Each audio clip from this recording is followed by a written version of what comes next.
One of the beautiful things in life is when you find something different, when you find something that's simple, but it brings such a huge impact with it to whatever the thing that you're trying to do is. The past few months, I've been trying to make it a more conscious, intentional effort to spend more time outside. You know, whether it's trying to get ideas for a script that I'm writing or thinking about music, thinking about lyrics, trying to write lyrics. And it's funny, I've always known that going outside is great, and I've always been trying to do it more often with my work. But the past few months, when I actually block out the time to go outside for an hour or 2 hours, you know, make sure that the first 30 minutes of my day I'm outside getting the sunlight and also just in silence. There's a big difference there between just like going out randomly. Like the other day I was out on that rock. You can't see it, but there's a rock over there. It's bigger than this one. And I was sitting there for like 3 hours. Yeah, like 3 hours with this book, just writing down ideas. And it's funny, I believe that ideas, you don't create them. You actually don't really think of them, but you are open to them, you receive them, which I think also is a great mental framework for thinking of ideas, or trying to get ideas, trying to receive ideas, because I think the more pressure you place on yourself to have to make the whole thing, to make the idea from scratch, can add tension. And that sort of tension and resistance, I think, is inherently anti-idea, because receiving ideas is being open, it's effortless, it's a letting go. And so like trying to control it or trying to craft it, I think can sometimes put too much pressure.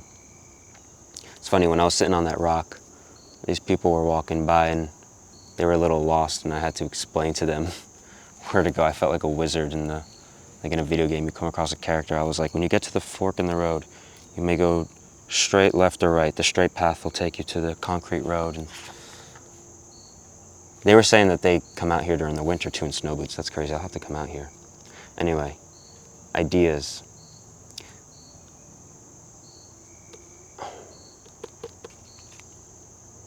I think that the outside environment has an impact and influence on your thoughts, right? On your state of mind. And because ideas, I believe there's a sort of openness that you have to have with ideas in the process of receiving ideas. The outside environment, being outside, like right now, when I'm in a house and I look, you know, 2 feet in front of me, I see a wall, or I see, you know, a desk blocking my view. I can't see anything. As I look out on the horizon, I don't see anything blocking besides my own, you know, limit of where I can see, or it's just clusters of trees out in the distance, but I can't make out any of them. Like, no matter where I look right now, it is all open.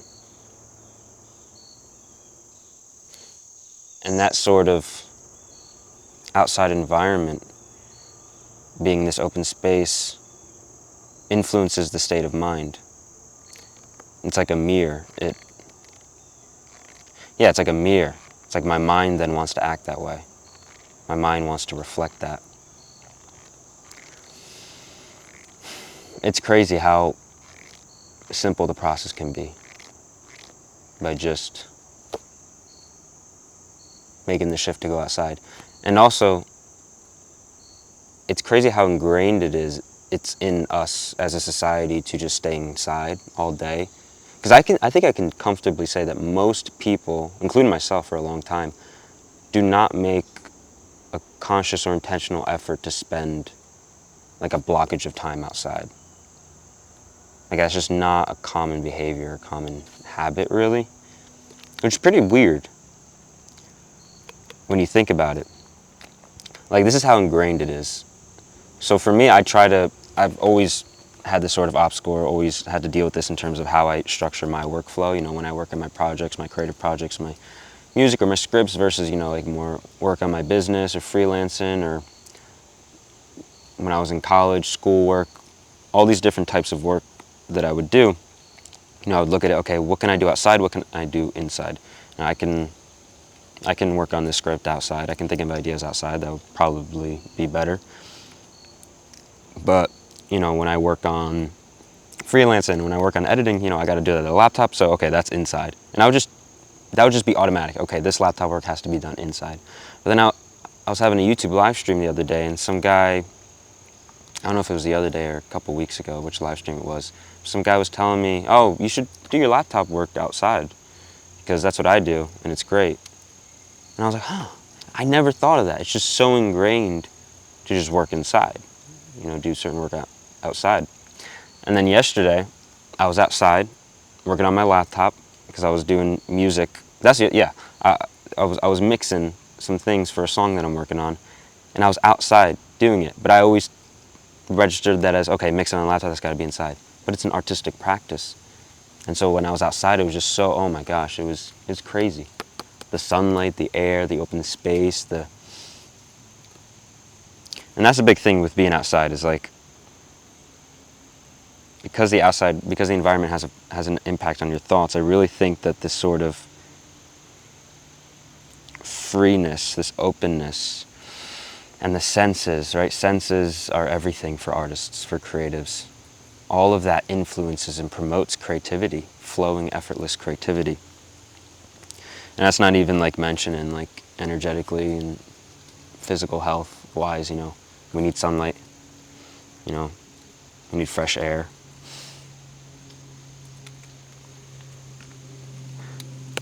All that stuff. I mean, it's just here. And that all has to do with our creative energy. It all has to do with our creative flow. Removing the clots, kind of. That's why people paint outside, it's inspiring.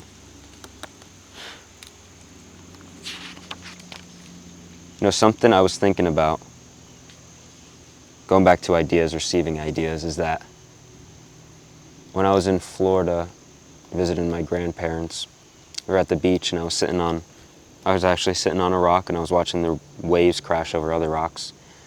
And I was thinking about, well, it's interesting how, right now these waves are crashing over the rocks. I'm here watching it, but even when I go back home, these waves are going to keep crashing over the rocks. And I think that's how ideas work, how ideas are always coming, ideas are always going, ideas are always out in the ether, within the mind. And it's our openness. It's not our job to seek them or find them or try to craft them. They're always coming, like these waves. It's a matter of if we are open to receiving them. Through stillness, through silence, And it's funny how I thought of that looking at something of nature. It's nature right there. These waves, these ocean waves crashing over these rocks. And I feel like nature can teach us a lot about life. We think about life wisdom. We think about wisdom. We think about life lessons. We think about things to learn. It's like, okay, let's look in textbooks. Let's look at human-made articles. Let's look at information. But do we ever look to nature for lessons? Do we ever look to nature for legitimate, valid, ways to behave and ways to perform? Because the thing is, we are a sort of advanced form of nature, but our root is still here. Our roots come back to here. I think there's a lot to learn about nature, whether it's letting go, or whether it's transformation, or stillness, or anything. I think you spend more time out in nature and you observe these things. You observe ecosystems. I live here next to this forest or this woods. I'm not sure what the difference is. Or wherever you are, right? Like outside. What does your outside environment look like? Observe it, be with it, be still with it. Take a break from modern ways.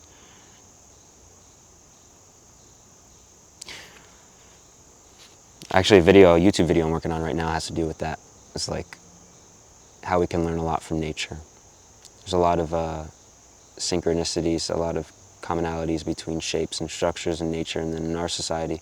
Again, because we are like an advanced form of nature, our roots still come back here, but you know, that is God's image, that is God's design of nature that carries through to us. I made a short film called Echoes when I was in film school that had to do with this, the similarities between nature and then the advanced form of nature, which is modern civilization. How there's like common, you know, there's common structures and images. The veins in my arm look like the branches on trees.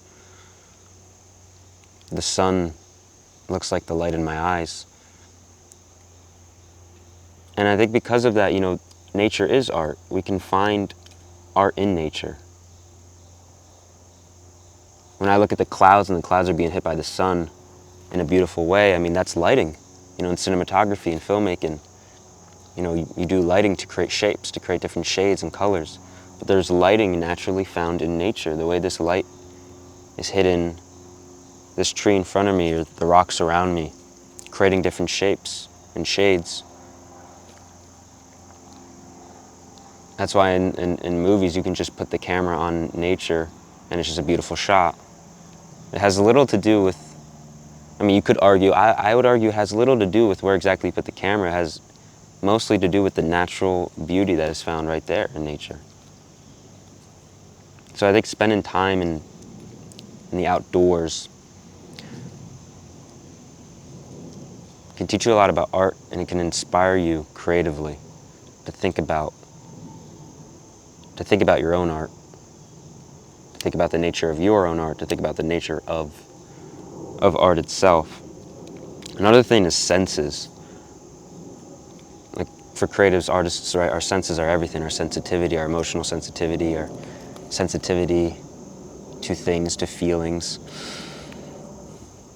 You know, we're so used to the common habits and common senses that we experience day to day, whether it's our phone or whether it's the indoors, inside the rooms that we stay in, you know, the places that we usually just habitually go to. But the outdoors, the outside, right, it gives a certain sense stimulation, a different sense stimulation. Like, come outside, take one of these dead leaves, crunch it up.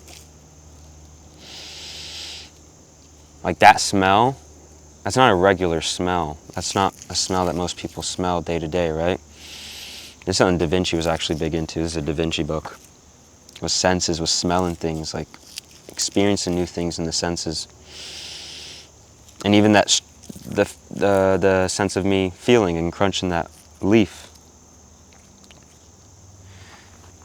I think this is why doom scrolling is particularly bad for artists, because it almost creates this illusion that all of our senses are satisfied, that we've, you know, been through it all. We're seeing, hearing, and touching and tasting all the things that we need to. But I think it exhausts us. It kills the creative energy. In the outdoors, it allows you to reset, right? To take space and come back to your superpower, which is your sensitivity. Your superpower as an artist is your sensitivity. It's amazing what time and silence does out here. I mean, there's a lot. There's a lot that I wanted to talk about in this video. Yeah, the excitement that we get from creating and creativity is killed with doom scrolling or being on the internet or being on our devices. That's the whole reason why you want to avoid high dopamine activities in the morning, because then you set your baseline, you set your standard, and then working isn't as rewarding, or doing your creative work isn't as rewarding or exciting. And I think that's the same. That's the thing with being on devices and your creative work. You know, of course things in balance, but it feels out of balance. Sort of collective habits around these things.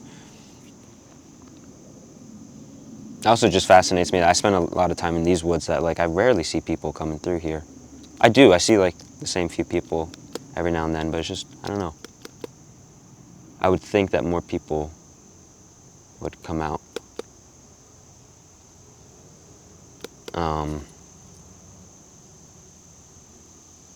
Yeah. I would really challenge you, I would call you to come to spend more time outside. And don't feel like you need to force anything, don't feel like you need to, again, don't think of the idea. Let them come to you naturally. Use this outside space to influence you creatively, your state of mind. And yeah, the outdoors is, it's already naturally, it already has the power. It already has everything you need. So don't feel like you need to do anything, really. Just come out here and just be still, be silent. Maybe leave your phone in your book bag or whatever, and come out with a journal, a pencil, write down anything that comes to you. But spend an hour or two outside and just be. Just be. Thank you for watching. Oi.